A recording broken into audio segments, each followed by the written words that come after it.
பொங்கல் லீவ்ல எங்களோட கொல்லிக்கு பார்த்தீங்கன்னா இளநீ குடிக்கலான்னு போனோம். அங்கே பார்த்தீங்கன்னா மழையில சின்னதாக ஒரு குட்டை உருவாகி இருந்தது. அந்த குட்டையில் பார்த்தீங்கன்னா குட்டி மீன்கள் நிறையா இருந்துச்சு. அந்த குட்டி மீன்கள்லாம் பார்த்தீங்கன்னா எல்லாத்தையுமே பிடிச்சின்னு போய் என் ஃப்ரெண்டு வச்சிருக்க டேங்க்ல விட போகிறோம் ஃபீடிங்காக.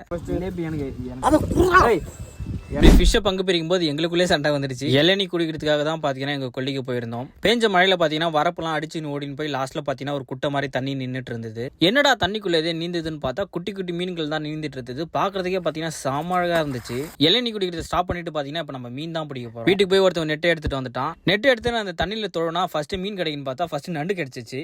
மறுபடியும் அந்த நெட்டை வந்து தண்ணியில் விட்டு எடுத்துக்கும் போது பார்த்தீங்கன்னா ரெண்டாவது டைம் வந்து மீன் கிடைச்சிருச்சு. இது மாதிரி காலையில் அடிச்சு நெட்டில் பிடிச்சின்னு பார்த்தீங்கன்னா நாங்கள் நிறைய மீன் பிடிக்க ஆரம்பிச்சிட்டோம். எங்ககிட்ட மீன் மட்டும் கிடைக்கல, நிறைய எறாக்கள் பார்த்தீங்கன்னா கிடைச்சது. இதுதான் ஃபிஷ்கள் பார்த்தீங்கன்னா விரும்பி சாப்பிடும். இன்னும் அந்த குட்டையை தொடர்ந்துல பார்த்தீங்கன்னா நிறைய ஜிலேபி மீனும் இருந்துச்சு. இந்த ஜிலேபி மீனை பங்கு போடும்போது தான் பார்த்தீங்கன்னா ஒரு கலவரம் ஆயிடுச்சு. உனக்கா எனக்கானு அது ஜிலேபி எனக்கு வேண்டி ஜிலேபி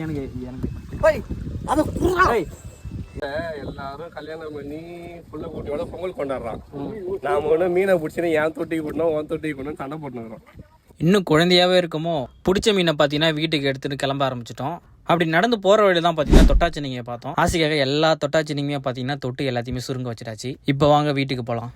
வீட்டுக்கு வந்ததுமே பார்த்தீங்கன்னா நம்ம தண்ணியில் பார்த்தீங்கன்னா அந்த மீனை ஃபுல்லாத்தையுமே போட போகிறோம். இந்த மீன்கள் எல்லாம் பார்த்தீங்கன்னா நாங்கள் ஃபீடிங் பண்ண தான் பிடிச்சிட்டு வந்தோம். உங்களுக்கு இந்த டேங்க்ல கோழி இருக்கிறதுனால இது வேற ஏதோ டேங்க் நினைச்சிடாதீங்க. இந்த டேங்க்ல கோழி தவிர மற்ற எல்லாமே இருக்கிறது ஏரி ஃபிஷ். இந்த மீன் எட்டந்து பார்த்தா பீகாக் சிக்லேட் மாதிரி இருக்கும். ஆனால் கிட்ட வந்து பார்த்தீங்கன்னா இது ஒரு ஜிலேபி. இந்த டேங்க்ல பார்த்தீங்கன்னா ஜிலேபி, குறவை, இந்த பனங்கொட்டை மீன்லாம் பார்த்தீங்கன்னா விட்டு வச்சிருக்கான். அதை கூட மன்னிச்சிருவேன். இப்போ பிடிச்சிட்டு வந்து நண்டையும் பார்த்தீங்கன்னா இதில் எடுத்துட்டு வந்து போட்டுட்டான். இந்த லேக் ஃபிஷ்க்குலாம் பார்த்தீங்கன்னா லைஃப் ஃபிஷ் போகணும்னு சொல்லிட்டு தான் அந்த குட்டி மீன்கள்லாம் நாங்கள் பிடிச்சிட்டு வந்தோம். குட்டி மீன்களை போட்ட கொஞ்ச நேரத்திலே பார்த்தீங்கன்னா அங்கே இருந்த எல்லா மீன்களுமே பார்த்தீங்கன்னா வேட்டையாட ஆரம்பிச்சிடுச்சு. அதாவது போட்டு தள்ளிடுச்சு எல்லாத்தையுமே. ஒன்னு அக்வேரியம் ஃபிஷ் மட்டும் வலை, இல்லைன்னா ஏரி மீன் வலைன்னு சொன்னா. ஆனா அவன் ரெண்டுத்தையும் மிக்ஸ் பண்ணி தான் வளர்த்துட்டு இருக்கான். ஏதோ பண்ணிட்டு போ, ஆனா இதுக்கு ஒரு நல்ல ஃபில்டர் ஆச்சு போடுறான்னு சொல்லிட்டு வந்தேன். இப்படி குட்டி மீன் எல்லாத்தையுமே பிடிச்சின்னு வந்து மனசாட்சியே இல்லாம சாவடிச்சிட்டானே நினைக்காதீங்க. இந்த தண்ணி இன்னும் ஒரு 1 வீக்ல இருக்கவே போறது இல்லை. எல்லா மீன்களும் சாக தான் போகும். மீன்களுக்கு பெல்லட்ஸ் மட்டுமே போட்டுக்கணும் வளர்க்க முடியாது. இந்த தொட்டில் இப்பதான் பாக்குறேன். இந்த ஃபிஷ் தெரியுதா என்ன ஃபிஷ்னு? அட பாவி, இதையுமாடா ஏரியில இருந்து பிடிச்சிட்டு வந்து போடுவேன். இது ஏதோ ஒரு ஈலுன்னு நினைச்சிக்காதீங்க. இதுவும் பாத்தீங்கன்னா ஒரு ஏரி மீன் தான். கமெண்ட் பண்ணுங்க என்ன பேருன்னு தெரிஞ்சா. மீனுக்கு தீனி போட்ட கேப்ல பாத்தீங்கன்னா நம்ம ரூபி நம்மள கண்டுபிடிச்சு வந்துட்டா. என்னை பார்த்து ரொம்ப நாள் ஆகுதுன்றதுனால இவளோட அன்பு தொல்லையை தாங்கவே முடியல.